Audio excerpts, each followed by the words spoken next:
Chapter 10 Love During all these waiting days, Venters, with the exception of the afternoon when he had built the gate in the gorge, had scarcely gone out of sight of camp, and never out of hearing. His desire to explore Surprise Valley was keen, and on the morning after his long talk with the girl he took his rifle and, calling Ring, made a move to start. The girl lay back in a rude chair of boughs he had put together for her. She had been watching him, and when he picked up the gun and called the dog, Venters thought she gave a nervous start. "I'm only going to look over the valley," he said. "Will you be gone long?" "No," he replied, and started off. The incident set him thinking of his former impression that, after her recovery from fever, she did not seem at ease unless he was close at hand. It was fear of being alone, due, he concluded, most likely to her weakened condition. He must not leave her much alone. As he strode down the sloping terrace, rabbits scampered before him, and the beautiful valley quail, as purple in color as the sage on the uplands, ran fleetly along the ground into the forest. It was pleasant under the trees, in the gold-flecked shade, with the whistle of quail and twittering of birds everywhere. Soon he had passed the limit of his former excursions and entered new territory. Here the woods began to show open glades and brooks running down from the slope, and presently he emerged from shade into the sunshine of a meadow. The shaking of the high grass told him of the running of animals, what species he could not tell. But from Ring's manifest desire to have a chase they were evidently some kind wilder than rabbits. Venters approached the willow and cottonwood belt that he had observed from the height of slope. He penetrated it to find a considerable stream of water in great half-submerged mounds of brush and sticks, and all about him were old and new gnawed circles at the base of the cottonwoods. "Beaver!" he exclaimed. "By all that's lucky, the meadow's full of beaver! How did they ever get here?" Beaver had not found a way into the valley by the trail of the cliff dwellers, of that he was certain, and he began to have more than curiosity as to the outlet or inlet of the stream. When he passed some dead water, which he noted was held by a beaver dam, there was a current in the stream, and it flowed west. Following its course, he soon entered the oak forest again, and passed through to find himself before massed and jumbled ruins of cliff wall. There were tangled thickets of wild plum trees and other thorny growths that made passage extremely laborsome. He found innumerable tracks of wildcats and foxes. Rustlings in the thick undergrowth told him of stealthy movements of these animals. At length his further advance appeared futile for the reason that the stream disappeared in a split at the base of immense rocks over which he could not climb.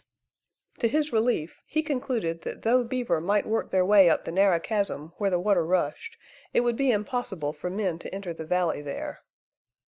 This western curve was the only part of the valley where the walls had been split asunder, and it was a wildly rough and inaccessible corner. Going back a little way, he leaped the stream and headed toward the southern wall. Once out of the oaks, he found again the low terrace of aspens, and above that the wide, open terrace fringed by silver spruces. This side of the valley contained the wind or water-worn caves. As he pressed on, keeping to the upper terrace, cave after cave opened out of the cliff, now a large one, now a small one. Then yawned, quite suddenly and wonderfully above him, the great cavern of the cliff-dwellers. It was still a goodly distance, and he tried to imagine, if it appeared so huge from where he stood, what it would be when he got there. He climbed the terrace and then faced a long, gradual ascent of weathered rock and dust, which made climbing too difficult for attention to anything else. At length he entered a zone of shade and looked up. He stood just within the hollow of a cavern so immense that he had no conception of its real dimensions. The curved roof, stained by ages of leakage, with buff and black and rust-colored streaks, swept up and loomed higher, and seemed to soar to the rim of the cliff. Here again was a magnificent arch, such as formed the grand gateway to the valley, only in this instance it formed the dome of a cave instead of the span of a bridge. Venters passed onward and upward. The stones he dislodged rolled down with strange, hollow crack and roar. He had climbed 100 rods inward, and yet he had not reached the base of the shelf where the cliff dwellings rested, a long half circle of connected stone house, with little dark holes that he had fancied were eyes. At length he gained the base of the shelf, and here found steps cut in the rock. These facilitated climbing, and as he went up he thought how easily this vanished race of men might once have held that stronghold against an army. There was only one possible place to ascend, and this was narrow and steep. Venters had visited cliff dwellings before, and they had been in ruins, and of no great character or size, but this place was of proportions that stunned him, and it had not been desecrated by the hand of man, nor had it been crumbled by the hand of time. It was a stupendous tomb. It had been a city. It was just as it had been left by its builders. The little houses were there, the smoke-blackened stains of fires, the pieces of pottery scattered about cold hearths, the stone hatchets, and stone pestles and mealing stones lay beside round holes polished by years of grinding maize, lay there as if they had been carelessly dropped yesterday. But the cliff-dwellers were gone. Dust. They were dust on the floor or at the foot of the shelf, and their habitations and utensils endured. Venters felt the sublimity of that marvelous vaulted arch, and it seemed to gleam with a glory of something that was gone. How many years had passed since the cliff-dwellers gazed out across the beautiful valley as he was gazing now? How long had it been since women ground grain in those polished holes? What time had rolled by since men of an unknown race lived, loved, fought, and died there? Had an enemy destroyed them? Had disease destroyed them, or only that greatest destroyer, time? Venters saw a long line of blood-red hands painted low down upon the yellow roof of stone. Here was strange portent, if not an answer to his queries. The place oppressed him. It was light, but full of a transparent gloom. It smelled of dust and musty stone, of age and disuse. It was sad. It was solemn. It had the look of a place where silence had become master, and was now irrevocable and terrible, and could not be broken. Yet, at the moment, from high up in the carved crevices of the arch, floated down the low, strange wail of wind, a knell indeed for all that had gone. Venters, sighing, gathered up an armful of pottery, such pieces as he thought strong enough and suitable for his own use, and bent his steps toward camp. He mounted the terrace at an opposite point to which he had left. He saw the girl looking in the direction which he had gone. His footsteps made no sound in the deep grass, and he approached close without her being aware of his presence. Whitie lay on the ground near where she sat, and he manifested the usual actions of welcome, but the girl did not notice them. She seemed to be oblivious to everything near at hand.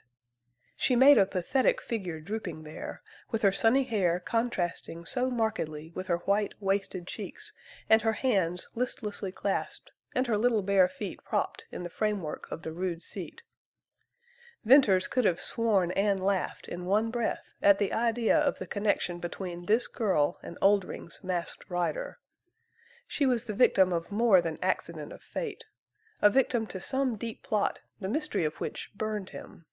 As he stepped forward with a half-formed thought that she was absorbed in watching for his return, she turned her head and saw him. A swift start, a change rather than rush of blood under her white cheeks, a flashing of big eyes that fixed their glance upon him, transformed her face in that single instant of turning, and he knew she had been watching for him, that his return was the one thing in her mind. She did not smile. She did not flush. She did not look glad. All these would have meant little compared to her indefinite expression. Venters grasped the peculiar, vivid, vital something that leaped from her face. It was as if she had been in a dead, hopeless clamp of inaction and feeling, and had been suddenly shot through and through with quivering animation. Almost it was as if she had returned to life. And Venters thought with lightning swiftness, "I've saved her. I've unlinked her from that old life. She was watching as if I were all she had left on earth. She belongs to me." The thought was startlingly new. Like a blow it was in an unprepared moment. The cheery salutation he had ready for her died unborn, and he tumbled the pieces of pottery awkwardly on the grass, while some unfamiliar, deep-seated emotion, mixed with pity and glad assurance of his power to succor her, held him dumb. "What a load you had!" she said. "Why, they're pots and crocks! Where did you get them?" Venters laid down his rifle, and filling one of the pots from his canteen, he placed it on the smoldering campfire. "Hope it'll hold water," he said, presently. "Why, there's an enormous cliff dwelling just across here. I got the pottery there. Don't you think we needed something? That tin cup of mine has served to make tea, broth, soup, everything." "I noticed we hadn't a great deal to cook in." She laughed. It was the first time. He liked that laugh, and though he was tempted to look at her, he did not want to show his surprise or his pleasure. "Will you take me over there and all around in the valley pretty soon when I'm well?" she added. "Indeed I shall. It's a wonderful place. Rabbits so thick you can't step without kicking one out. And quail, beaver, foxes, wildcats. We're in a regular den. But haven't you ever seen a cliff dwelling?" "No. I've heard about them, though. The men say the Pass is full of old houses and ruins." "Why, I should think you'd have run across one in all your riding around," said Venters. He spoke slowly, choosing his words carefully, and he essayed a perfectly casual manner, and pretended to be busy assorting pieces of pottery. She must have no cause again to suffer shame for curiosity of his. Yet never in all his days had he been so eager to hear the details of anyone's life. "When I rode like the wind," she replied, "and never had time to stop for anything. I remember that day I met you in the Pass, how dusty you were, how tired your horse looked. Were you always riding?" "Oh, no. Sometimes not for months, when I was shut up in the cabin." Venters tried to subdue a hot tingling. "You were shut up then?" he asked carelessly. "When Oldring went away on his long trips—he was gone for months sometimes—he shut me up in the cabin." "What for?" "Perhaps to keep me from running away. I always threatened that. Mostly, though, because the men got drunk at the villages. But they were always good to me. I wasn't afraid." "A prisoner! That must have been hard on you." "I liked that. As long as I can remember I've been locked up there at times, and those times were the only happy ones I ever had. It's a big cabin high up on a cliff, and I could look out. Then I had dogs and pets I had tamed, and books. There was a spring inside, and food stored, and the men brought me fresh meat. Once I was there one whole winter." It now required deliberation on Venters's part to persist in his unconcern and to keep at work. He wanted to look at her, to volley questions at her. "As long as you can remember you've lived in Deception Pass?" he went on. "I've a dim memory of some other place, and women and children, but I can't make anything of it. Sometimes I think till I'm weary." "Then you can read? You have books?" "Oh yes, I can read and write, too, pretty well. Oldring is educated. He taught me. And years ago an old rustler lived with us, and he had been something different once. He was always teaching me." "So Oldring takes long trips," mused Venters. "Do you know where he goes?" "No. Every year he drives cattle north of Sterling, then does not return for months. I heard him accused once of living 2 lives, and he killed the man. That was at Stone Bridge." Venters dropped his apparent task and looked up with an eagerness he no longer strove to hide. "Bess," he said, using her name for the first time, "I suspected Oldring was something besides a rustler. Tell me, what's his purpose here in the Pass? I believe much that he has done was to hide his real work here." "You're right. He's more than a rustler. In fact, as the men say, his rustling cattle is now only a bluff. There's gold in the cañons." "Ah!" "Yes, there's gold. Not in great quantities, but gold enough for him and his men. They wash for gold week in and week out. Then they drive a few cattle and go into the villages to drink and shoot and kill, to bluff the riders." "Drive a few cattle! But, Bess, the Withersteen herd, the red herd, 2,500 head! That's not a few. and I tracked them into a valley near here." "Oldring never stole the red herd. He made a deal with Mormons.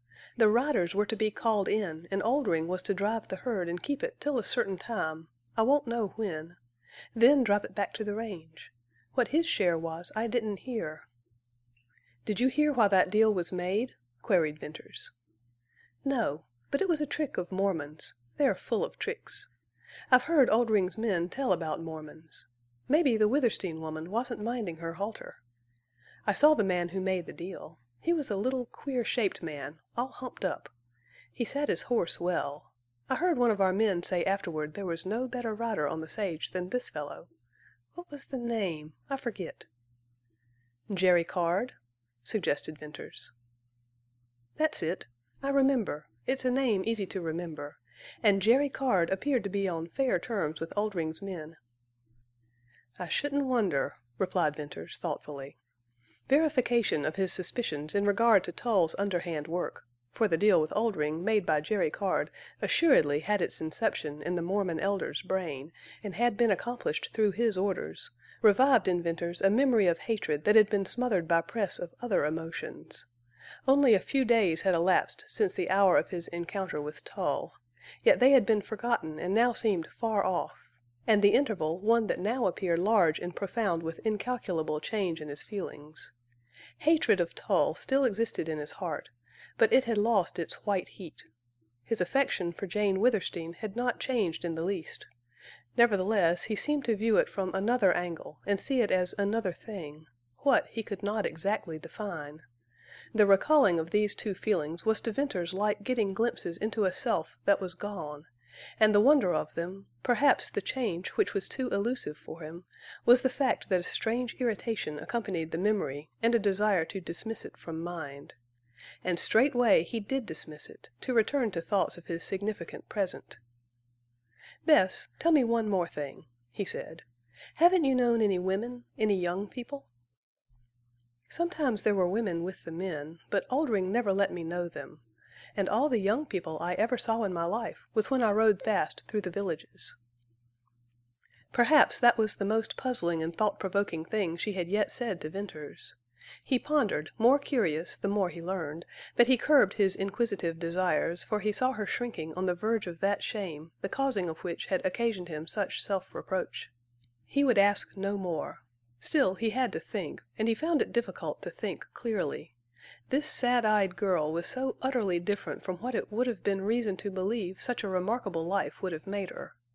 On this day he had found her simple and frank, as natural as any girl he had ever known. About her there was something sweet. Her voice was low and well modulated. He could not look into her face, meet her steady, unabashed yet wistful eyes, and think of her as the woman she had confessed herself. Oldring's masked rider sat before him, a girl dressed as a man. She had been made to ride at the head of infamous forays and drives. She had been imprisoned for many months of her life in an obscure cabin. At times the most vicious of men had been her companions, and the vilest of women, if they had not been permitted to approach her, had, at least, cast their shadows over her. But in spite of all this, there thundered at Venters some truth that lifted its voice higher than the clamoring facts of dishonor, some truth that was the very life of her beautiful eyes, and it was innocence. In the days that followed, Venters balanced perpetually in mind this haunting conception of innocence over against the cold and sickening fact of an unintentional yet actual gift. How could it be possible for the two things to be true? He believed the latter to be true, and he would not relinquish his conviction of the former, and these conflicting thoughts augmented the mystery that appeared to be a part of Bess. In those ensuing days, however, it became clear as clearest light that Bess was rapidly regaining strength, that, unless reminded of her long association with Oldring, she seemed to have forgotten it, that, like an Indian who lives solely from moment to moment, she was utterly absorbed in the present. Day by day Venters watched the white of her face slowly change to brown and the wasted cheeks fill out by imperceptible degrees. There came a time when he could just trace the line of demarcation between the part of her face once hidden by a mask and that left exposed to wind and sun. When that line disappeared in clear bronze tan, it was as if she had been washed clean of the stigma of Oldring's Masked Rider. The suggestion of the mask always made Venters remember.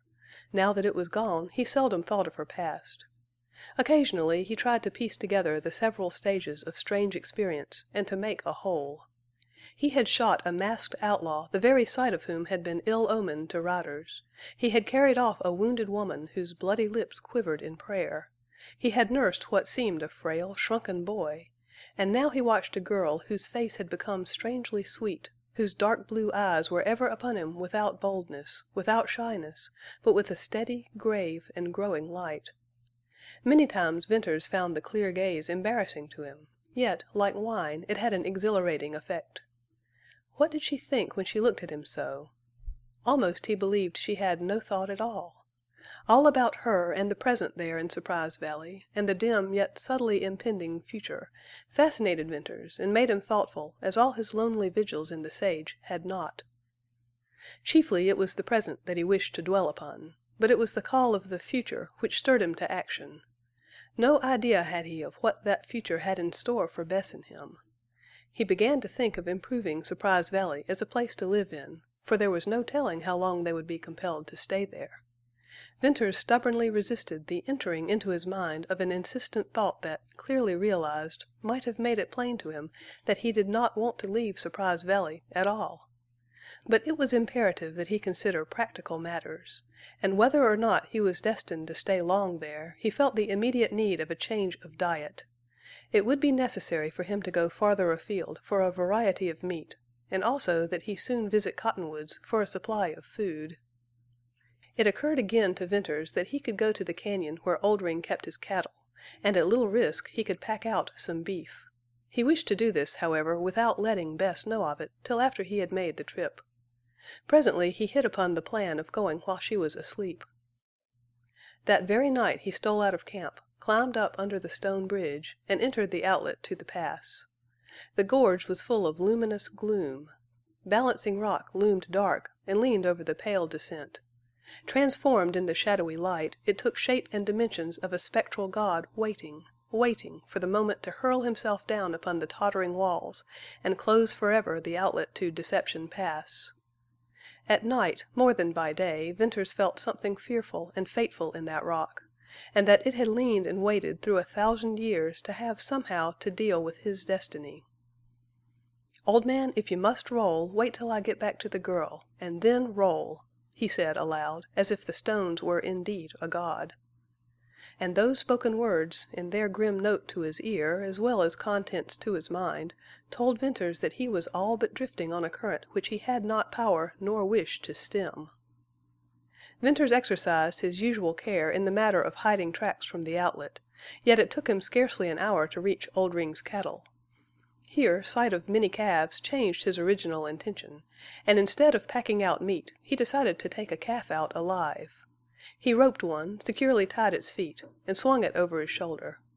Here was an exceedingly heavy burden, but Venters was powerful. He could take up a sack of grain and with ease pitch it over a pack saddle, and he made long distance without resting. The hardest work came in the climb up to the outlet and on through to the valley. When he had accomplished it, he became fired with another idea that again changed his intention. He would not kill the calf, but keep it alive. He would go back to Oldring's herd and pack out more calves. Thereupon he secured the calf in the best available spot for the moment and turned to make a second trip. When Venters got back to the valley with another calf, it was close upon daybreak. He crawled into his cave and slept late. Bess had no inkling that he had been absent from camp nearly all night, and only remarked solicitously that he appeared to be more tired than usual and more in the need of sleep. In the afternoon Venters built a gate across a small ravine near camp, and here corralled the calves, and he succeeded in completing his task without Bess being any the wiser. That night he made 2 more trips to Oldring's range, and again on the following night, and yet another on the next. With 8 calves in his corral he concluded that he had enough, but it dawned upon him then that he did not want to kill one. "I've rustled Oldring's cattle," he said, and laughed. He noted then that all the calves were red. "Red!" he exclaimed. "From the red herd! I've stolen Jane Withersteen's cattle. That's about the strangest thing yet." One more trip he undertook to Oldring's Valley, and this time he roped a yearling steer and killed it and cut out a small quarter of beef. The howling of coyotes told him he need have no apprehension that the work of his knife would be discovered. He packed the beef back to camp and hung it upon a spruce tree. Then he sought his bed. On the morrow he was up bright and early, glad that he had a surprise for Bess. He could hardly wait for her to come out. Presently she appeared and walked under the spruce. Then she approached the campfire. There was a tinge of healthy red in the bronze of her cheeks, and her slender form had begun to round out in graceful lines. "Bess, didn't you say you were tired of rabbit?" inquired Venters. "And quail and beaver?" "Indeed, I did." "What would you like?" "I'm tired of meat, but if we have to live on it, I'd like some beef." "Well, how does that strike you?" Venters pointed to the quarter hanging from the spruce tree. "We'll have fresh beef for a few days, and then we'll cut the rest into strips and dry it." "Where did you get that?" asked Bess, slowly. "I stole that from Oldring." "You went back to the cañon. You risked—" While she hesitated, the tinge of bloom faded out of her cheeks. "It wasn't any risk, but it was hard work." "I'm sorry I said I was tired of rabbit. Why? How? When did you get that beef?" "Last night." "While I was asleep?" "Yes." "I woke last night sometime, but I didn't know." Her eyes were widening, darkening with thought, and whenever they did so the steady, watchful, seeing gaze gave place to the wistful light. In the former she saw as the primitive woman without thought; in the latter she looked inward, and her gaze was the reflection of a troubled mind. For long Venters had not seen that dark change, that deepening of blue which he thought was beautiful and sad. But now he wanted to make her think. "I've done more than pack in that beef," he said. "For 5 nights I've been working while you slept. I've got 8 calves corralled near a ravine. 8 calves, all alive and doing fine." "You went 5 nights!" All that Venters could make of the dilation of her eyes, her slow pallor, and her exclamation was fear. Fear for herself or for him. "Yes. I didn't tell you because I knew you were afraid to be left alone." "Alone?" She echoed his word, but the meaning of it was nothing to her. She had not even thought of being left alone. It was not then fear for herself, but for him. This girl, always slow of speech and action, now seemed almost stupid. She put forth a hand that might have indicated the groping of her mind. Suddenly she stepped swiftly to him, with a look and touch that drove from him any doubt of her quick intelligence or feeling. "Oldring has men watch the herds. They would kill you. You must never go again." When she had spoken, the strength and the blaze of her died, and she swayed toward Venters. "Bess, I'll not go again," he said, catching her. She leaned against him, and her body was limp and vibrated to a long, wavering tremble. Her face was upturned to his. Woman's face, woman's eyes, woman's lips, all acutely and blindly and sweetly and terribly truthful in their betrayal. But as her fear was instinctive, so was her clinging to this one and only friend. Venters gently put her from him and steadied her upon her feet, and all the while his blood raced wild, and a thrilling tingle unsteadied his nerve, and something that he had seen and felt in her, that he could not understand, seemed very close to him, warm and rich as a fragrant breath, sweet as nothing had ever before been sweet to him. With all his will Venters strove for calmness and thought and judgment unbiased by pity, and reality unswayed by sentiment. Bess's eyes were still fixed upon him with all her soul bright in that wistful light. Swiftly, resolutely he put out of mind all of her life except what had been spent with him. He scorned himself for the intelligence that made him still doubt. He meant to judge her as she had judged him. He was face to face with the inevitableness of life itself. He saw destiny in the dark, straight path of her wonderful eyes. Here was the simplicity, the sweetness of a girl contending with new and strange and enthralling emotions, here the living truth of innocence. Here the blind terror of a woman confronted with the thought of death to her savior and protector. All this Venters saw, but besides, there was in Bess's eyes a slow dawning consciousness that seemed about to break out in glorious radiance. "Bess, are you thinking?" he asked. "Yes. Oh, yes." "Do you realize we are here alone, man and woman?" "Yes." "Have you thought that we may make our way out to civilization, or we may have to stay here, alone, hidden from the world, all our lives?" "I never thought, till now." "Well, what's your choice, to go or to stay here, alone with me?" "Stay!" New-born thought of self ringing vibrantly in her voice gave her answer singular power. Venters trembled, and then swiftly turned his gaze from her face, from her eyes. He knew what she had only half divined, that she loved him.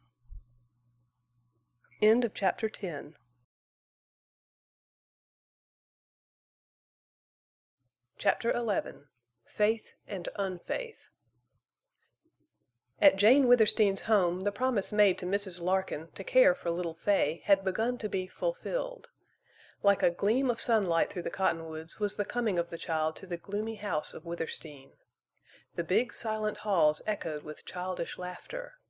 In the shady court, where Jane spent many of the hot July days, Fay's tiny feet pattered over the stone flags and splashed in the amber stream. She prattled incessantly. What difference, Jane thought, a child made in her home. It had never been a real home, she discovered. Even the tidiness and neatness she had so observed, and upon which she had insisted to her women, became, in the light of Fay's smile, habits that now lost their importance. Fay littered the court with Jane's books and papers, and other toys her fancy improvised, and many a strange craft went floating down the little brook.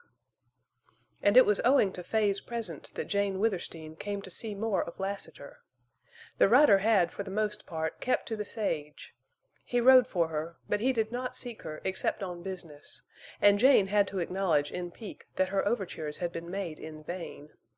Fay, however, captured Lassiter the moment he first laid eyes on her. Jane was present at the meeting, and there was something about it which dimmed her sight and softened her toward this foe of her people. The rider had clanked into the court, a tired yet wary man, always looking for the attack upon him that was inevitable and might come from any quarter, and he had walked right upon little Fay. The child had been beautiful even in her rags and amid the surroundings of the hovel in the sage. But now, in a pretty white dress, with her shining curls brushed and her face clean and rosy, she was lovely. She left her play and looked up at Lassiter. If there was not an instinct for all three of them in that meeting, an unreasoning tendency toward a closer intimacy, then Jane Withersteen believed she had been subject to a queer fancy. She imagined any child would have feared Lassiter, and Fay Larkin had been a lonely, a solitary elf of the sage, not at all an ordinary child, and exquisitely shy with strangers. She watched Lassiter with great, round, grave eyes, but showed no fear. The rider gave Jane a favorable report of cattle and horses, and as he took the seat to which she invited him, little Fay edged as much as half an inch nearer. Jane replied to his look of inquiry and told Fay's story. The rider's gray, earnest gaze troubled her. Then he turned to Fay and smiled in a way that made Jane doubt her sense of the true relation of things. How could Lassiter smile so at a child when he had made so many children fatherless? But he did smile, and to the gentleness she had seen a few times he added something that was infinitely sad and sweet. Jane's intuition told her that Lassiter had never been a father, but if life ever so blessed him, he would be a good one. Fay, also, must have found that smile singularly winning, for she edged closer and closer, and then, by way of feminine capitulation, went to Jane, from whose side she bent a beautiful glance upon the rider. Lassiter only smiled at her.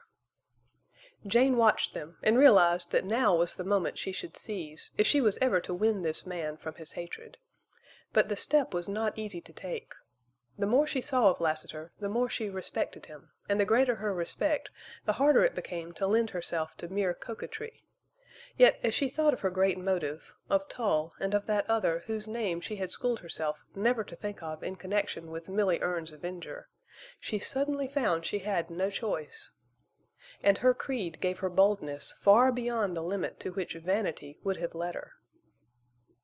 "Lassiter, I see so little of you now," she said, and was conscious of heat in her cheeks. "I've been riding hard," he replied. "But you can't live in the saddle. You come in sometimes. Won't you come here to see me—oftener?" "Is that an order?" "Nonsense. I simply ask you to come and see me when you find time." "Why?" The query once heard was not so embarrassing to Jane as she might have imagined. Moreover, it established in her mind a fact that there existed actually other than selfish reasons for her wanting to see him, and as she had been bold, so she determined to be both honest and brave. "I've reasons, only one of which I need mention," she answered. "If it's possible, I want to change you toward my people. And on the moment I can conceive of little I wouldn't do to gain that end." How much better and freer Jane felt after that confession! She meant to show him that there was one Mormon who could play a game or wage a fight in the open. "I reckon," said Lassiter, and he laughed. It was the best in her, if the most irritating, that Lassiter always aroused. "Will you come?" She looked into his eyes, and for the life of her could not quite subdue an imperiousness that rose with her spirit. "I never asked so much of any man, except Bern Venters." "'Pears to me that you'd run no risk, or Venters either. But maybe that doesn't hold good for me." "You mean it wouldn't be safe for you to be often here? You look for ambush in the cottonwoods?" "Not that so much." At this juncture little Fay sidled over to Lassiter. "Has oo a little dirl?" she inquired. "No, lassie," replied the rider. Whatever Fay seemed to be searching for in Lassiter's sun-reddened face and quiet eyes she evidently found. "Oo can come to see me," she added, and with that shyness gave place to friendly curiosity. First his sombrero with its leather band and silver ornaments commanded her attention, next his quirt, and then the clinking silver spurs. These held her for some time, but presently, true to childish fickleness, she left off playing with them to look for something else. She laughed in glee as she ran her little hands down the slippery, shiny surface of Lassiter's leather chaps. Soon she discovered one of the hanging gun sheaths, and she dragged it up and began tugging at the huge black handle of the gun. Jane Withersteen repressed an exclamation. What significance there was to her in the little girl's efforts to dislodge that heavy weapon! Jane Withersteen saw Fay's play and her beauty and her love as most powerful allies to her own woman's part in a game that suddenly had acquired a strange zest and a hint of danger. And as for the rider, he appeared to have forgotten Jane in the wonder of this lovely child playing about him. At first he was much the shyer of the two. Gradually her confidence overcame his backwardness, and he had the temerity to stroke her golden curls with a great hand. Fay rewarded his boldness with a smile, and when he had gone to the extreme of closing that great hand over her little brown one, she said simply, "I like oo." Sight of his face then made Jane oblivious for the time to his character as a hater of Mormons. Out of the mother longing that swelled her breast she divined the child hunger in Lassiter. He returned the next day and the next, and upon the following he came both at morning and at night. Upon the evening of this fourth day Jane seemed to feel the breaking of a brooding struggle in Lassiter. During all these visits he had scarcely a word to say, though he watched her and played absent-mindedly with Fay. Jane had contented herself with silence. Soon little Fay substituted for the expression of regard, "I like oo," a warmer and more generous one, "I love oo." Thereafter Lassiter came oftener to see Jane and her little protégé. Daily he grew more gentle and kind, and gradually developed a quaintly merry mood. In the morning he lifted Fay upon his horse and let her ride as he walked beside her to the edge of the sage. In the evening he played with the child at an infinite variety of games she invented, and then, oftener than not, he accepted Jane's invitation to supper. No other visitor came to Withersteen House during those days, so that, in spite of watchfulness he never forgot, Lassiter began to show he felt at home there. After the meal they walked into the grove of cottonwoods, or up by the lakes, and little Fay held Lassiter's hand as much as she held Jane's. Thus a strange relationship was established, and Jane liked it. At twilight they always returned to the house, where Fay kissed them and went in to her mother. Lassiter and Jane were left alone. Then, if there were anything that a good woman could do to win a man and still preserve her self-respect, it was something which escaped the natural subtlety of a woman determined to allure. Jane's vanity, that after all was not great, was soon satisfied with Lassiter's silent admiration. And her honest desire to lead him from his dark, blood-stained path would never have blinded her to what she owed herself. But the driving passion of her religion, and its call to save Mormons' lives, one life in particular, bore Jane Withersteen close to an infringement of her womanhood. In the beginning she had reasoned that her appeal to Lassiter must be through the senses. With whatever means she possessed in the way of adornment, she enhanced her beauty. And she stooped to artifices that she knew were unworthy of her, but which she deliberately chose to employ. She made of herself a girl in every variable mood wherein a girl might be desirable. In those moods she was not above the methods of an inexperienced, though natural flirt. She kept close to him whenever opportunity afforded, and she was forever playfully, yet passionately underneath the surface, fighting him for possession of the great black guns. These he would never yield to her. And so in that manner their hands were often and long in contact. The more of simplicity that she sensed in him, the greater the advantage she took. She had a trick of changing, and it was not altogether voluntary, from this gay, thoughtless, girlish coquettishness to the silence and the brooding, burning mystery of a woman's mood. The strength and passion and fire of her were in her eyes, and she so used them that Lassiter had to see this depth in her, this haunting promise more fitted to her years than to the flaunting guise of a willful girl. The July days flew by. Jane reasoned that if it were possible for her to be happy during such a time, then she was happy. Little Fay completely filled a long, aching void in her heart. In fettering the hands of this Lassiter she was accomplishing the greatest good of her life, and to do good, even in a small way, rendered happiness to Jane Withersteen. She had attended the regular Sunday services of her church, otherwise she had not gone to the village for weeks. It was unusual that none of her churchmen or friends had called upon her of late, but it was neglect for which she was glad. Judkins and his boy riders had experienced no difficulty in driving the white herd. So these warm July days were free of worry, and soon Jane hoped she had passed the crisis, and for her to hope was presently to trust, and then to believe. She thought often of Venters, but in a dreamy, abstract way. She spent hours teaching and playing with little Fay, and the activity of her mind centered around Lassiter. The direction she had given her will seemed to blunt any branching off of thought from that straight line. The mood came to obsess her. In the end, when her awakening came, she learned that she had builded better than she knew. Lassiter, though kinder and gentler than ever, had parted with his quaint humor and his coldness and his tranquillity to become a restless and unhappy man. Whatever the power of his deadly intent toward Mormons, that passion now had a rival, the one equally burning and consuming. Jane Withersteen had one moment of exultation before the dawn of a strange uneasiness. What if she had made of herself a lure, at tremendous cost to him and to her, and all in vain? That night in the moonlit grove she summoned all her courage, and turning suddenly in the path, she faced Lassiter and leaned close to him, so that she touched him and her eyes looked up to his. "Lassiter, will you do anything for me?" In the moonlight she saw his dark, worn face change, and by that change she seemed to feel him immovable as a wall of stone. Jane slipped her hands down to the swinging gun sheaths, and when she had locked her fingers around the huge, cold handles of the guns, she trembled as with a chilling ripple over all her body. "May I take your guns?" "Why?" he asked, and for the first time to her his voice carried a harsh note.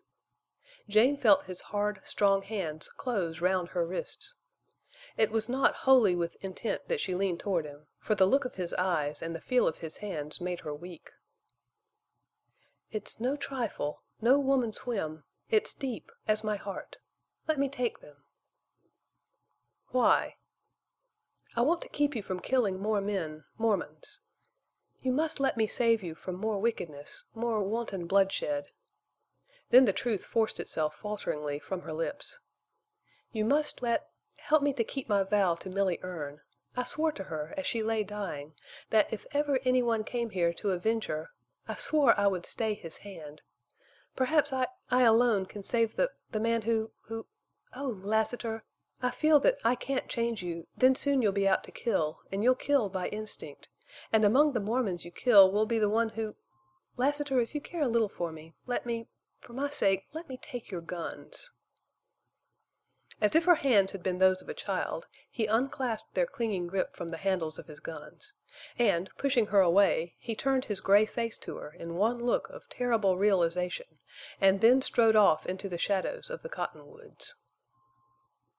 When the first shock of her futile appeal to Lassiter had passed, Jane took his cold, silent condemnation and abrupt departure not so much as a refusal to her entreaty as a hurt and stunned bitterness for her attempt at his betrayal. Upon further thought and slow consideration of Lassiter's past actions, she believed he would return and forgive her.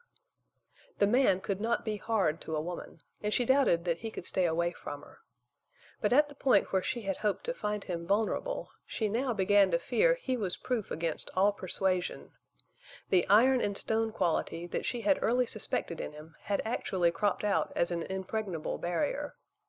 Nevertheless, if Lassiter remained in Cottonwoods, she would never give up her hope and desire to change him. She would change him if she had to sacrifice everything dear to her except hope of heaven. Passionately devoted as she was to her religion, she had yet refused to marry a Mormon. But a situation had developed wherein self paled in the great white light of religious duty of the highest order. That was the leading motive, the divinely spiritual one. But there were other motives which, like tentacles, aided in drawing her will to the acceptance of a possible abnegation. And through the watches of that sleepless night Jane Withersteen, in fear and sorrow and doubt, came finally to believe that if she must throw herself into Lassiter's arms to make him abide by "Thou shalt not kill," she would yet do well. In the morning she expected Lassiter at the usual hour, but she was not able to go at once to the court, so she sent little Fay. Mrs. Larkin was ill and required attention. It appeared that the mother, from the time of her arrival at Withersteen House, had relaxed and was slowly losing her hold on life. Jane had believed that absence of worry and responsibility, coupled with good nursing and comfort, would mend Mrs. Larkin's broken health. Such, however, was not the case. When Jane did get out to the court, Fay was there alone, and at the moment embarking on a dubious voyage down the stone-lined amber stream upon a craft of 2 brooms and a pillow. Fay was as delightfully wet as she could possibly wish to get. Clatter of hoofs distracted Fay and interrupted the scolding she was gleefully receiving from Jane. The sound was not the light-spirited trot that Bells made when Lassiter rode him into the outer court. This was slower and heavier, and Jane did not recognize in it any of her other horses. The appearance of Bishop Dyer startled Jane. He dismounted with his rapid, jerky motion, flung the bridle, and, as he turned toward the inner court and stalked up on the stone flags, his boots rang. In his authoritative front, and in the red anger unmistakably flaming in his face, he reminded Jane of her father. "Is that the Larkin pauper?" he asked brusquely, without any greeting to Jane. "It's Mrs. Larkin's little girl," replied Jane, slowly. "I hear you intend to raise the child?" "Yes." "Of course you mean to give her Mormon bringing up." "No." His questions had been swift. She was amazed at a feeling that someone else was replying for her. "I've come to say a few things to you." He stopped to measure her with stern, speculative eye. Jane Withersteen loved this man. From earliest childhood she had been taught to revere and love bishops of her church. And for 10 years Bishop Dyer had been the closest friend and counselor of her father, and for the greater part of that period her own friend and scriptural teacher. Her interpretation of her creed, and her religious activity in fidelity to it, her acceptance of mysterious and holy Mormon truths, were all invested in this bishop. Bishop Dyer, as an entity, was next to God. He was God's mouthpiece to the little Mormon community at Cottonwoods. God revealed himself in secret to this mortal. And Jane Withersteen suddenly suffered a paralyzing affront to her consciousness of reverence by some strange, irresistible twist of thought wherein she saw this bishop as a man. And the train of thought hurdled the rising, crying protests of that other self whose poise she had lost. It was not her bishop who eyed her in curious measurement. It was a man who tramped into her presence without removing his hat, who had no greeting for her, who had no semblance of courtesy. In looks as in action, he made her think of a bull stamping cross-grained into a corral. She had heard of Bishop Dyer forgetting the minister in the fury of a common man, and now she was to feel it. The glance by which she measured him in turn momentarily veiled the divine in the ordinary. He looked a rancher. He was booted, spurred, and covered with dust. He carried a gun at his hip, and she remembered that he had been known to use it. But during the long moment while he watched her there was nothing commonplace in the slow-gathering might of his wrath. "Brother Tull has talked to me," he began. "It was your father's wish that you marry Tull, and my order. You refused him?" "Yes." "You would not give up your friendship with that tramp Venters?" "No." "But you'll do as I order," he thundered. "Why, Jane Withersteen, you are in danger of becoming a heretic. You can thank your Gentile friends for that. You face the damning of your soul to perdition." In the flux and reflux of the whirling torture of Jane's mind, that new, daring spirit of hers vanished in the old habitual order of her life. She was a Mormon, and the bishop regained ascendance. "It's well I got you in time, Jane Withersteen. What would your father have said to these goings-on of yours? He would have put you in a stone cage on bread and water. He would have taught you something about Mormonism. Remember, you're a born Mormon. There have been Mormons who turned heretic, damn their souls, but no born Mormon ever left us yet. Ah, I see your shame. Your faith is not shaken. You are only a wild girl." The bishop's tone softened. "Well, it's enough that I got to you in time. Now tell me about this Lassiter. I hear strange things." "What do you wish to know?" queried Jane. "About this man. You hired him?" "Yes, he's riding for me. When my riders left me I had to have any one I could get." "Is it true what I hear, that he's a gunman, a Mormon hater, steeped in blood?" "True, terribly true, I fear." "But what's he doing here in Cottonwoods? This place isn't notorious enough for such a man. Sterling and the villages north, where there's universal gun-packing and fights every day, where there are more men like him, it seems to me they would attract him most. We're only a wild, lonely border settlement. It's only recently that the rustlers have made killings here. Nor have there been saloons till lately, nor the drifting in of outcasts. Has not this gun-man some special mission here?" Jane maintained silence. "Tell me," ordered Bishop Dyer sharply. "Yes," she replied. "Do you know what it is?" "Yes." "Tell me that." "Bishop Dyer, I don't want to tell." He waved his hand in an imperative gesture of command. The red once more leaped to his face, and in his steel blue eyes glinted a pinpoint of curiosity. "That first day," whispered Jane, "Lassiter said he came here to find Milly Erne's grave." With downcast eyes Jane watched the swift flow of the amber water. She saw it and tried to think of it, of the stones, of the ferns, but like her body her mind was in a leaden vise. Only the bishop's voice could release her. Seemingly there was silence of longer duration than all her former life. "For what else?" When Bishop Dyer's voice did cleave the silence, it was high, curiously shrill, and on the point of breaking. It released Jane's tongue, but she could not lift her eyes. "To kill the man who persuaded Milly Erne to abandon her home and her husband and her God." With wonderful distinctness Jane Withersteen heard her own clear voice. She heard the water murmur at her feet and flow on to the sea. She heard the rushing of all the waters in the world. They filled her ears with low, unreal murmurings, these sounds that deadened her brain, and yet could not break the long and terrible silence. Then, from somewhere, from an immeasurable distance, came a slow, guarded, clinking, clanking step. Into her it shot electrifying life.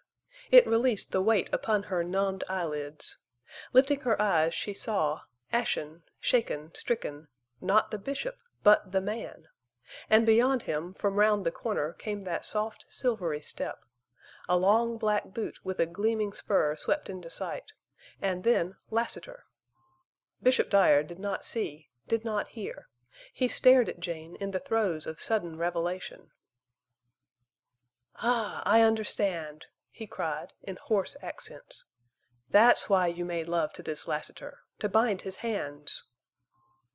It was Jane's gaze riveted upon the rider that made Bishop Dyer turn. Then clear sight failed her. Dizzily, in a blur, she saw the Bishop's hand jerk to his hip. She saw gleam of blue and spout of red. In her ears burst a thundering report. The court floated in darkening circles around her, and she fell into utter blackness. The darkness lightened, turned to slow drifting haze, and lifted. Through a thin film of blue smoke she saw the rough-hewn timbers of the court roof. A cool, damp touch moved across her brow. She smelled powder, and it was that which galvanized her suspended thought. She moved to see that she lay prone upon the stone flags with her head on Lassiter's knee, and he was bathing her brow with water from the stream. The same swift glance, shifting low, brought into range of her sight a smoking gun and splashes of blood. "Ah!" she moaned, and was drifting, sinking again into darkness, when Lassiter's voice arrested her.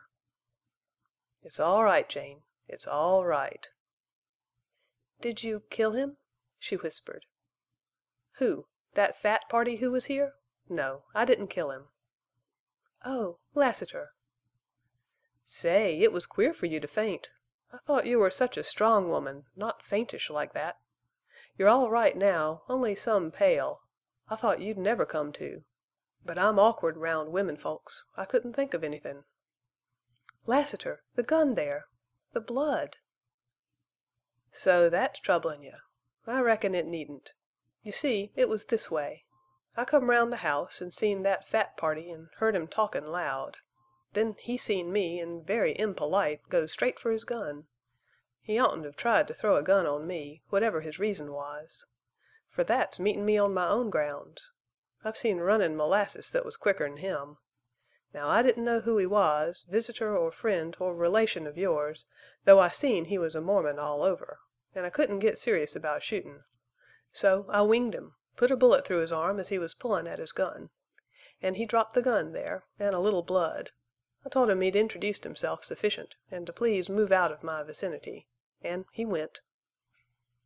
Lassiter spoke with slow, cool, soothing voice in which there was a hint of levity, and his touch, as he continued to bathe her brow, was gentle and steady. His impassive face, and the kind gray eyes, further stilled her agitation. "He drew on you first, and you deliberately shot to cripple him. You wouldn't kill him? You, Lassiter?" "That's about the size of it." Jane kissed his hand. All that was calm and cool about Lassiter instantly vanished. "Don't do that. I won't stand it. And I don't care a damn who that fat party was." He helped Jane to her feet and to a chair. Then with the wet scarf he had used to bathe her face he wiped the blood from the stone flags, and picking up the gun he threw it upon a couch. With that he began to pace the court, and his silver spurs jangled musically, and the great gun sheaths softly brushed against his leather chaps. "So it's true what I heard him say?" Lassiter asked, presently halting before her. "You made love to me to bind my hands?" "Yes," confessed Jane. It took all her woman's courage to meet the gray storm of his glance. "All these days that you've been so friendly and like a partner. All these evenin's that have been so bewilderin' to me. Your beauty, and the way you looked and came close to me. They were woman's tricks to bind my hands?" "Yes." "And your sweetness that seemed so natural, and your throwing little Fay and me so much together, to make me love the child—all that was for the same reason?" "Yes." Lassiter flung his arms, a strange gesture for him. "Mebbe it wasn't much in your Mormon thinkin' for you to play that game, but to bring the child in—that was hellish." Jane's passionate, unheeding zeal began to loom darkly. "Lassiter, whatever my intention in the beginning, Fay loves you dearly, and I've grown to like you." "That's powerful kind of you, now," he said. Sarcasm and scorn made his voice that of a stranger. "And you sit there and look me straight in the eyes. You're a wonderful strange woman, Jane Withersteen." "I'm not ashamed, Lassiter. I told you I'd try to change you." "Do you mind tellin' me just what you tried?" "I tried to make you see beauty in me and be softened by it. I wanted you to care for me so that I could influence you. It wasn't easy. At first you were stone blind. Then I hoped you'd love little Fay, and through that come to feel the horror of making children fatherless." "Jane Withersteen, either you're a fool or noble beyond my understandin'. Maybe you're both. I know you're blind. What you meant is one thing. What you did was make me love you." "Lassiter!"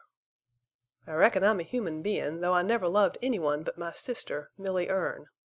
That was long—" "Oh, are you Milly's brother?" "Yes, I was, and I loved her. There never was any one but her in my life till now. Didn't I tell you that long ago I back-trailed myself from women? I was a Texas Ranger till Milly left home, and then I became somethin' else—Lassiter. For years I've been a lonely man set on one thing. I came here and met you, and now I'm not the man I was. The change was gradual, and I took no notice of it. I understand now that never satisfied longin' to see you, listen to you, watch you, feel you near me. It's plain now why you were never out of my thoughts. I've had no thoughts but of you. I've lived and breathed for you, and now when I know what it means, what you've done, I'm burnin' up with hell's fire." "Oh, Lassiter, no, no, you don't love me that way," Jane cased. "If that's what love is, then I do." "Forgive me. I didn't mean to make you love me like that. Oh, what a tangle of our lives! You, Milly Erne's brother! And I, heedless, mad to melt your heart toward Mormons. Lassiter, I may be wicked, but not wicked enough to hate. If I couldn't hate Tull, could I hate you?" "After all, Jane, maybe you're only blind, Mormon blind. That only can explain what's close to selfishness." "I'm not selfish. I despise the very word. If I were free—" "But you're not free. Not free of Mormonism. And in playin' this game with me, you've been unfaithful." "Unfaithful!" faltered Jane. "Yes, I said unfaithful. You're faithful to your bishop and unfaithful to yourself. You're false to your womanhood and true to your religion. But for a savin' innocence you'd have made yourself low and vile, betrayin' yourself, betrayin' me, all to bind my hands and keep me from snuffin' out Mormon life. It's your damned Mormon blindness." "Is it vile? Is it blind? Is it only Mormonism to save human life? No, Lassiter, that's God's law, divine, universal for all Christians." "The blindness I mean is blindness that keeps you from seein' the truth. I've known many good Mormons, but some are blacker than hell. You won't see that even when you know it. Else why all this blind passion to save the life of that— Jane shut out the light, and the hand she held over her eyes trembled and quivered against her face. "Blind, yes, and let me make it clear and simple to you," Lassiter went on, his voice losing its tone of anger. "Take, for instance, that idea of yours last night when you wanted my guns. It was good and beautiful and showed your heart, but, why, Jane, it was crazy. Mind, I'm assumin' that life to me is as sweet as to any other man. And to preserve that life is each man's first and closest thought. Where would any man be on this border without guns? Where especially would Lassiter be? Well, I'd be under the sage with thousands of other men now livin' and sure better men than me. Gun packin' in the West since the Civil War has growed into a kind of moral law. And out here on this border it's the difference between a man and somethin' not a man. Look what your takin' Venters's guns from him all but made him. Why, your churchmen carry guns. Tull has killed a man and drawed on others. Your bishop has shot a half a dozen men, and it wasn't through prayers of his that they recovered. And today he'd have shot me if he'd been quick enough on the draw. Could I walk or ride down into Cottonwoods without my guns? This is a wild time, Jane Withersteen, this year of our Lord 1871. "No time for a woman!" exclaimed Jane, brokenly. "Oh, Lassiter, I feel helpless, lost, and don't know where to turn. If I am blind, then I need someone, a friend, you, Lassiter, more than ever." "Well, I didn't say nothin' about goin' back on you, did I?" End of Chapter 11.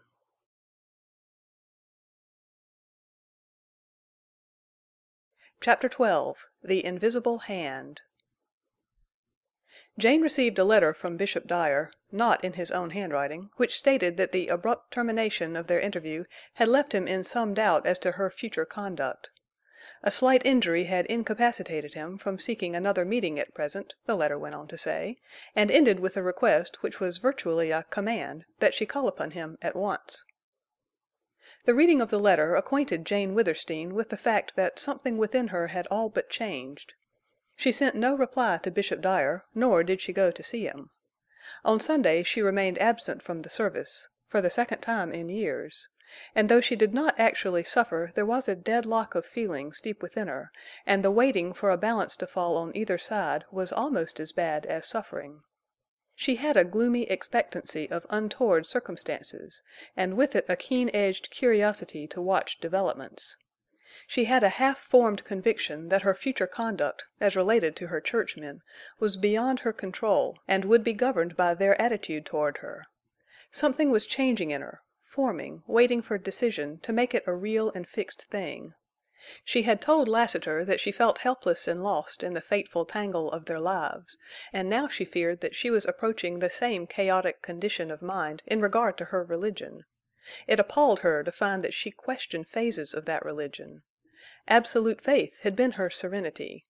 Though leaving her faith unshaken, her serenity had been disturbed, and now it was broken by open war between her and her ministers. That something within her, a whisper, which she had tried in vain to hush, had become a ringing voice, and it called to her to wait. She had transgressed no laws of God.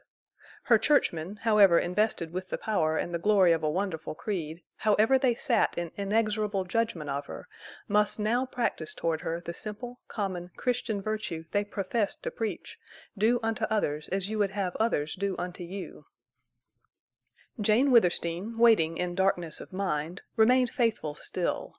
But it was darkness that must soon be pierced by light. If her faith were justified, if her churchmen were trying only to intimidate her, the fact would soon be manifest, as would their failure, and then she would redouble her zeal toward them and toward what had been the best work of her life, work for the welfare and happiness of those among whom she lived, Mormon and Gentile alike.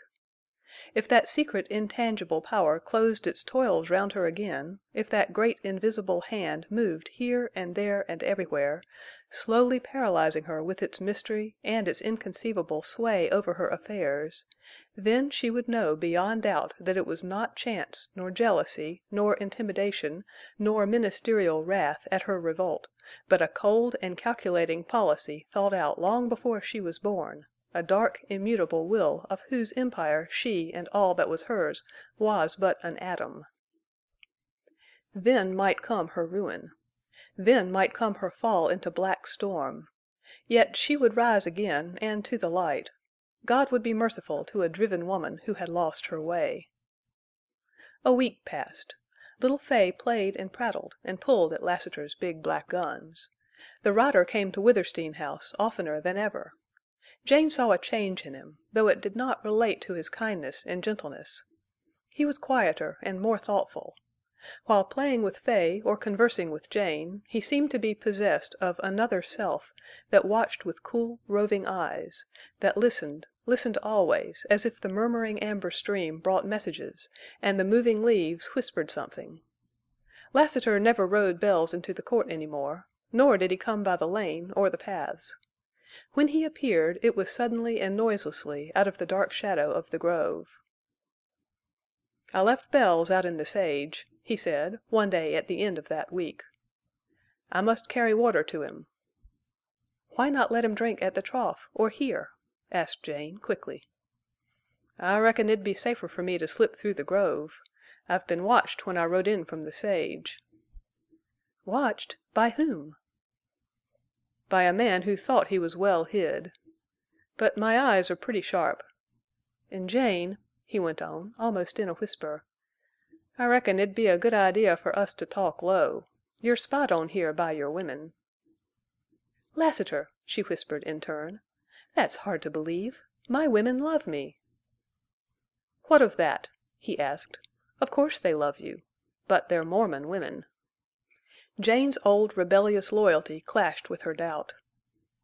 "I won't believe it," she replied, stubbornly. "Well, then, just act natural and talk natural, and pretty soon—give them time to hear us—pretend to go over there to the table, and then quick-like make a move for the door and open it." "I will," said Jane, with heightened color. Lassiter was right. He never made mistakes. He would not have told her unless he positively knew. Yet Jane was so tenacious of faith that she had to see with her own eyes, and so constituted that to employ even such small deceit toward her women made her ashamed and angry for her shame as well as theirs. Then a singular thought confronted her that made her hold up this simple ruse, which hurt her, though it was well justified, against the deceit she had wittingly and eagerly used toward Lassiter. The difference was staggering in its suggestion of that blindness of which he had accused her. Fairness and justice and mercy that she had imagined were anchor cables to hold fast her soul to righteousness had not been hers in the strange, biased duty that had so exalted and confounded her.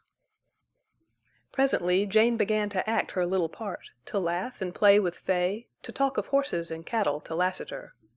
Then she made deliberate mention of a book in which she kept records of all pertaining to her stock, and she walked slowly toward the table, and when near the door she suddenly whirled and thrust it open. Her sharp action nearly knocked down a woman who had undoubtedly been listening. "Hester," said Jane, sternly, "you may go home, and you need not come back." Jane shut the door and returned to Lassiter. Standing unsteadily, she put her hand on his arm. She let him see that doubt had gone, and how this stab of disloyalty pained her. "Spies! My own women! Oh, miserable!" she cried, with flashing, tearful eyes. "I hate to tell you," he replied. By that she knew he had long spared her. "It's begun again, that work in the dark." "Nay, Lassiter. It never stopped." So bitter certainty claimed her at last, and trust fled Withersteen House, and fled forever. The women who owed much to Jane Withersteen changed not in love for her, nor in devotion to their household work, but they poisoned both by 1,000 acts of stealth and cunning and duplicity. Jane broke out once and caught them in strange, stone-faced, unhesitating falsehood. Thereafter she broke out no more. She forgave them because they were driven. Poor, fettered, and sealed Hagars! How she pitied them! What terrible thing bound them and locked their lips, when they showed neither consciousness of guilt toward their benefactress, nor distress at the slow wearing apart of long-established and dear ties? "The blindness again!" cried Jane Withersteen. "In my sisters as in me. Oh, God!" There came a time when no words passed between Jane and her women. Silently they went about their household duties, and secretly they went about the underhand work to which they had been bidden. The gloom of the house and the gloom of its mistress, which darkened even the bright spirit of little Fay, did not pervade these women. Happiness was not among them, but they were aloof from gloom. They spied and listened, they received and sent secret messengers, and they stole Jane's books and records, and finally the papers that were deeds of her possessions. Through it all they were silent, wrapped in a kind of trance. Then, one by one, without leave or explanation or farewell, they left Withersteen House, and never returned.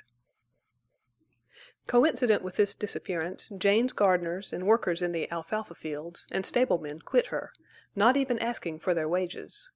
Of all her Mormon employees about the great ranch, only Jerd remained. He went on with his duty, but talked no more of the change than if it had never occurred. "Jerd," said Jane, "what stock you can't take care of, turn out in the sage. Let your first thought be for Black Star and Night. Keep them in perfect condition, run them every day, and watch them always." Though Jane Withersteen gave them such liberality, she loved her possessions. She loved the rich green stretches of alfalfa, and the farms, and the grove, and the old stone house, and the beautiful, ever faithful amber spring, and every one of a myriad of horses and colts and burros and fowls, down to the smallest rabbit that nipped her vegetables. But she loved best her noble Arabian steeds. In common with all riders of the upland sage, Jane cherished two material things: the cold, sweet, brown water that made life possible in the wilderness, and the horses which were a part of that life. When Lassiter asked her what Lassiter would be without his guns, he was assuming that his horse was part of himself. So Jane loved Black Star and Night because it was her nature to love all beautiful creatures, perhaps all living things. And then she loved them because she herself was of the sage, and in her had been born and bred the rider's instinct to rely on his four-footed brother. And when Jane gave Jerd the order to keep her favorites trained down to the day, it was a half-conscious admission that presaged a time when she would need her fleet horses. Jane had now, however, no leisure to brood over the coils that were closing round her. Mrs. Larkin grew weaker as the August days began. She required constant care.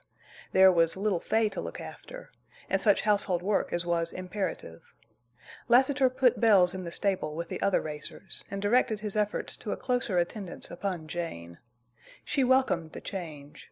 He was always at hand to help, and it was her fortune to learn that his boast of being awkward around women had its root in humility and was not true. His great brown hands were skilled in a multiplicity of ways which a woman might have envied. He shared Jane's work and was of especial help to her in nursing Mrs. Larkin. The woman suffered most at night, and this often broke Jane's rest. So it came about that Lassiter would stay by Mrs. Larkin during the day when she needed care, and Jane would make up the sleep she lost in night watches. Mrs. Larkin at once took kindly to the gentle Lassiter, and, without ever asking who or what he was, praised him to Jane. "He's a good man and loves children," she said. How sad to hear this truth spoken of a man whom Jane thought lost beyond all redemption. Yet ever and ever Lassiter towered above her, and behind or through his black, sinister figure shone something luminous that strangely affected Jane. Good and evil began to seem incomprehensibly blended in her judgment. It was her belief that evil could not come forth from good. Yet here was a murderer who dwarfed in gentleness, patience, and love any man she had ever known. She had almost lost track of her more outside concerns when early one morning Judkins presented himself before her in the courtyard. Thin, hard, burnt, bearded, with the dust and sage thick on him, with his leather wristband shining from use, and his boots worn through on the stirrup side, he looked the rider of riders. He wore 2 guns and carried a Winchester. Jane greeted him with surprise and warmth, set meat and bread and drink before him, and called Lassiter out to see him. The men exchanged glances, and the meaning of Lassiter's keen inquiry and Judkins's bold reply, both unspoken, was not lost upon Jane. "Where's your hoss?" asked Lassiter aloud. "Left him down the slope," answered Judkins. "I footed it in a ways and slept last night in the sage. I went to the place you told me you 'most always slept, but didn't strike you. I moved up some, near the spring, and now I go there nights." "Judkins, the white herd?" queried Jane, hurriedly. "Miss Withersteen, I make proud to say I've not lost a steer. For a good while after that stampede Lassiter milled we had no trouble. Why, even the sage dogs left us. but it's begun again, that flashin' of lights over ridge tips, an' queer puffin' of smoke, an' then at night strange whistles an' noises. But the herd's acted magnificent. An' my boys—say, Miss Withersteen, they're only kids, but I ask no better riders. I got the laugh in the village for takin' them out. They're a wild lot, an' you know boys have more nerve than grown men, because they don't know what danger is. I'm not denyin' there's danger. But they glory in it. An' maybe I like it myself. Anyway, we'll stick. We're goin' to drive the herd on the far side of the first break of Deception Pass. There's a great round valley over there, and no ridges or piles of rocks to aid these stampeders. The rains are due. We'll have plenty of water for a while, and we can hold that herd from anybody except Oldring. I come in for supplies. I'll pack a couple of burros and drive out after dark tonight. Judkins, take what you want from the storeroom. Lassiter will help you. I can't thank you enough, but... wait." Jane went to the room that had once been her father's, and from a secret chamber in the thick stone wall she took a bag of gold, and, carrying it back to the court, she gave it to the rider. "There, Judkins, and understand that I regard it as little for your loyalty. Give what is fair to your boys, and keep the rest. Hide it. Perhaps that would be wisest." "Oh, Miss Withersteen!" ejaculated the rider. "I couldn't earn so much in 10 years. It's not right. I oughtn't take it." "Judkins, you know I'm a rich woman. I tell you I've few faithful friends. I've fallen upon evil days. God only knows what will become of me and mine. So take the gold." She smiled in understanding of his speechless gratitude, and left him with Lassiter. Presently she heard him speaking low at first, then in louder accents emphasized by the thumping of his rifle on the stones. "As infernal a job as even you, Lassiter, ever heerd of." "Why, son," was Lassiter's reply, "this breakin' of Miss Withersteen may seem bad to you, but it ain't bad yet. Some of these wall-eyed fellers who look just as if they were walkin' in the shadow of Christ himself, right down the sunny road, now they can think of things and do things that are really hell-bent." Jane covered her ears and ran to her own room. And there, like a caged lioness, she paced to and fro till the coming of little Fay reversed her dark thoughts. The following day, a warm and muggy one, threatening rain while Jane was resting in the court, a horseman clattered through the grove and up to the hitching rack.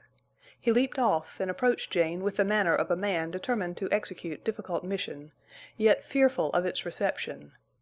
In the gaunt, wiry figure and the lean, brown face, Jane recognized one of her Mormon riders, Blake. It was he of whom Judkins had long since spoken. Of all the riders ever in her employ, Blake owed her the most, and as he stepped before her, removing his hat and making manly efforts to subdue his emotion, he showed that he remembered.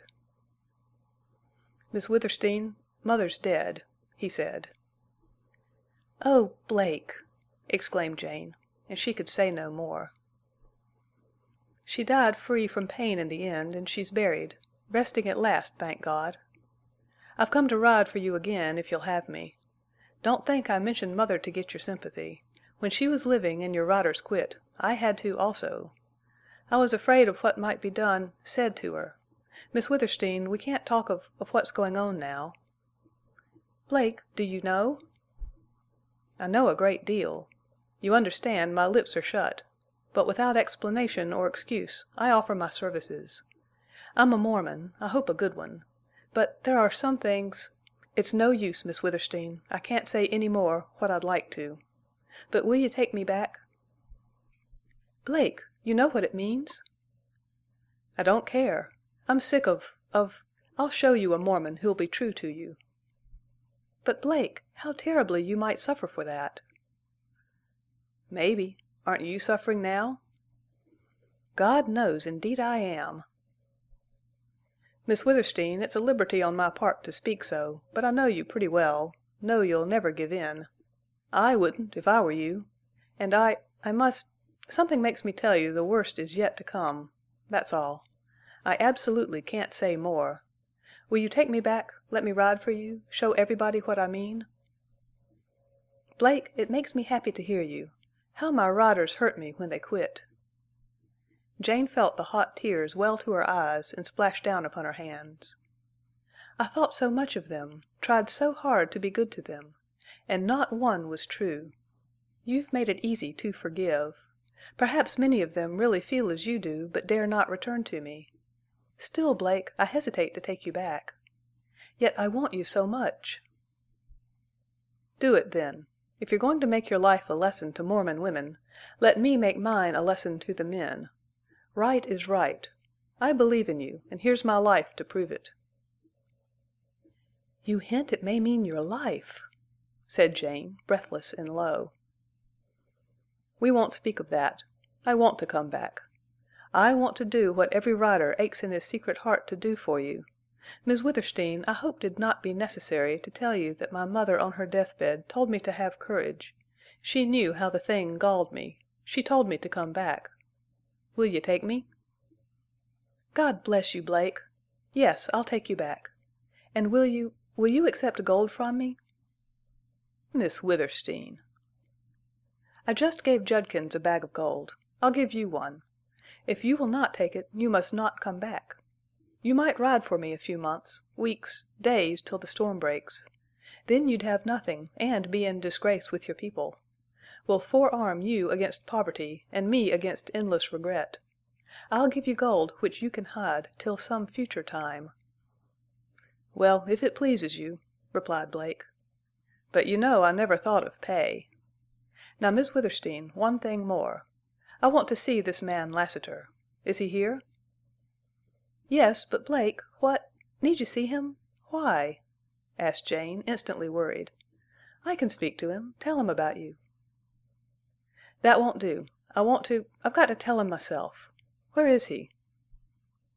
"Lassiter is with Mrs. Larkin. She is ill. I'll call him," answered Jane, and going to the door she softly called for the rider. A faint musical jingle preceded his step. Then his tall form crossed the threshold.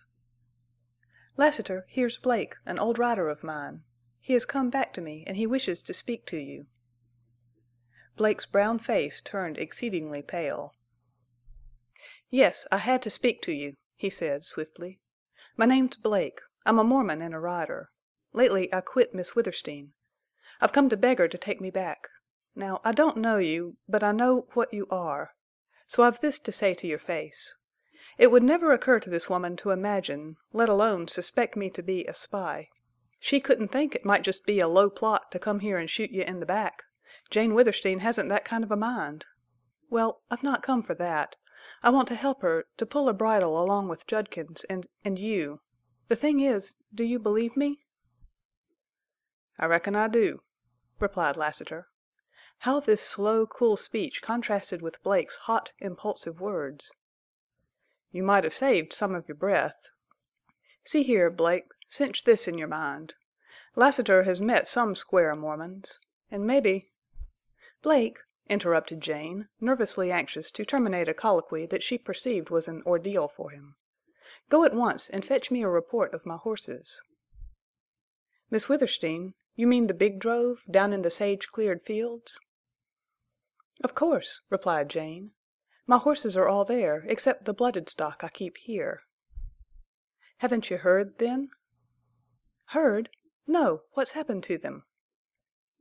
"They're gone, Miss Withersteen. Gone these 10 days past. Dorn told me, and I rode down to see for myself." "Lassiter, did you know?" asked Jane, whirling to him. "I reckon so. But what was the use to tell you?" It was Lassiter turning away his face and Blake studying the stone flags at his feet that brought Jane to the understanding of what she betrayed. She strove desperately, but she could not rise immediately from such a blow. "My horses! My horses! What's become of them?" "Dorn said the riders report another drive by Oldring. And I trailed the horses miles down the slope toward Deception Pass." "My red herd's gone. My horse is gone. The white herd will go next. I can stand that. But if I lost Black Star and Night, it would be like parting with my own flesh and blood. Lassiter, Blake, am I in danger of losing my racers?" "A rustler or anybody stealing hosses of yours would most of all want the blacks," said Lassiter. His evasive reply was affirmative enough. The other rider nodded gloomy acquiescence. "Oh! Oh!" Jane Withersteen choked with violent utterance. "Let me take charge of the blacks?" asked Blake. "One more rider won't be any great help to Judkins, but I might hold Black Star and Night if you put such store on their value." "Value? Blake, I love my racers. Besides, there's another reason why I mustn't lose them. You go to the stables. Go with Jerd every day when he runs the horses, and don't let them out of your sight. If you would please me, win my gratitude, guard my black racers." When Blake had mounted and ridden out of the court, Lassiter regarded Jane with the smile that was becoming rarer as the days sped by. "'Pears to me, as Blake says, you do put some store on them hosses. Now I ain't gainsayin' that the Arabians are the handsomest hosses I ever seen. But Bells can beat Night, en' run neck and neck with Black Star." "Lassiter, don't tease me now. I'm miserable, sick. Bells is fast, but he can't stay with the blacks, and you know it. Only Wrangle can do that." "I'll bet that big, raw-boned brute can more'n show his heels to your black racers. Jane, out there in the sage, on a long chase, Wrangle could kill your favorites." "No, no," replied Jane, impatiently. "Lassiter, why do you say that so often? I know you've teased me at times, and I believe it's only kindness. You're always trying to keep my mind off worry. But you mean more by this repeated mention of my racers." "I reckon so." Lassiter paused, and for the thousandth time in her presence moved his black sombrero round and round, as if counting the silver pieces on the band. "Well, Jane, I've sort of read a little that's passin' in your mind." "You think I might fly from my home, from Cottonwoods, from the Utah border?" "I reckon. An' if you ever do an' get away with the blacks, I wouldn't like to see Wrangle left here on the sage. Wrangle could catch you. I know Venters had him, but you never can tell. Maybe he hasn't got him now. Besides, things are happenin', and somethin' of the same queer nature might have happened to Venters." "God knows you're right. Poor Bern, how long he's gone! In my trouble I've been forgetting him. But, Lassiter, I've little fear for him. I've heard my riders say he's keen as a wolf. As to your reading my thoughts—well, your suggestion makes an actual thought of what was only one of my dreams. I believe I dreamed of flying from this wild borderland, Lassiter. I've strange dreams. I'm not always practical and thinking of my many duties, as you said once. For instance, if I dared, I'd ask you to saddle the blacks and ride away with me, and hide me." "Jane!" The rider's sunburnt face turned white. A few times Jane had seen Lassiter's cool calm broken, when he had met little Fay, when he had learned how and why he had come to love both child and mistress, when he had stood beside Milly Erne's grave. But one and all they could not be considered in the light of his present agitation. Not only did Lassiter turn white, not only did he grow tense, not only did he lose his coolness, but also he suddenly, violently, hungrily took her into his arms and crushed her to his breast. "Lassiter!" cried Jane, trembling. It was an action for which she took sole blame. Instantly, as if dazed, weakened, he released her. "Forgive me," went on Jane. "I'm always forgetting your feelings. I thought of you as my faithful friend. I'm always making you out more than human, only, let me say, I meant that about riding away. I'm wretched, sick of this—oh, something bitter and black grows on my heart." "Jane, the hell of it," he replied, with deep intake of breath, "is you can't ride away. Maybe realizin' it accounts for my grabbin' you that way, as much as the crazy boy's rapture your words gave me. I don't understand myself. But the hell of this game is, you can't ride away." "Lassiter, what on earth do you mean? I'm an absolutely free woman." "You ain't absolutely anythin' of the kind. I reckon I've got to tell you." "Tell me all. It's uncertainty that makes me a coward. It's faith and hope, blind love if you will, that makes me miserable. Every day I awake believing, still believing. The day grows, and with it doubts, fears, and that black bat hate that bites hotter and hotter into my heart. Then comes night. I pray. I pray for all, and for myself. I sleep, and I awake free once more, trustful, faithful, to believe, to hope. Then, oh my God, I grow and live 1,000 years till night again. But if you want to see me a woman, tell me why I can't ride away. Tell me what more I'm to lose. Tell me the worst." "Jane, you're watched. There ain't no single move of yours, except when you're hid in your house, that ain't seen by sharp eyes. The cottonwood grove's full of creepin', crawlin' men, like Indians in the grass. When you rode, which wasn't often lately, the sage was full of sneakin' men. At night they crawl under your windows into the court, and I reckon into the house. Jane Withersteen, you know, never locked a door. This here grove's a hummin' beehive of mysterious happenin's. Jane, it ain't so much that these souls keep out of my way as me keepin' out of theirs. They're goin' to try to kill me, that's plain. But mebbe I'm as hard to shoot in the back as in the face. So far I've seen fit to watch only. This all means, Jane, that you're a marked woman. You can't get away, not now. Mebbe later, when you're broken, you might. But that's sure doubtful. Jane, you're to lose the cattle that's left, your home and ranch, and Amber Spring.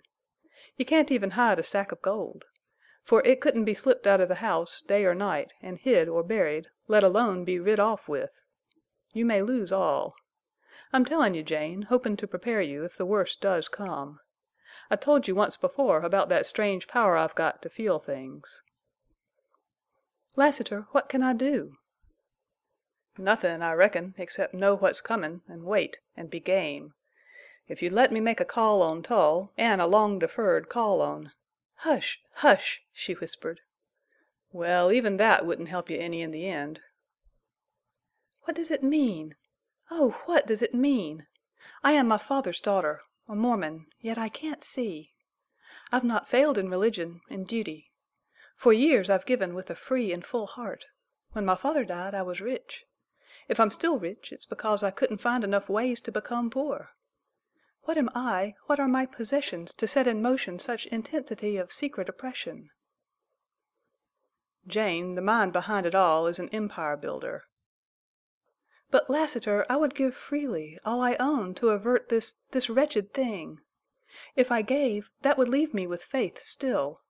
Surely my churchmen think of my soul. If I lose my trust in them—" "Child, be still," said Lassiter, with a dark dignity that had in it something of pity. "You're a woman, fine and big and strong, and your heart matches your size. But in mind you're a child. I'll say a little more, then I'm done. I'll never mention this again. Among many thousands of women you're one who has bucked against your churchmen.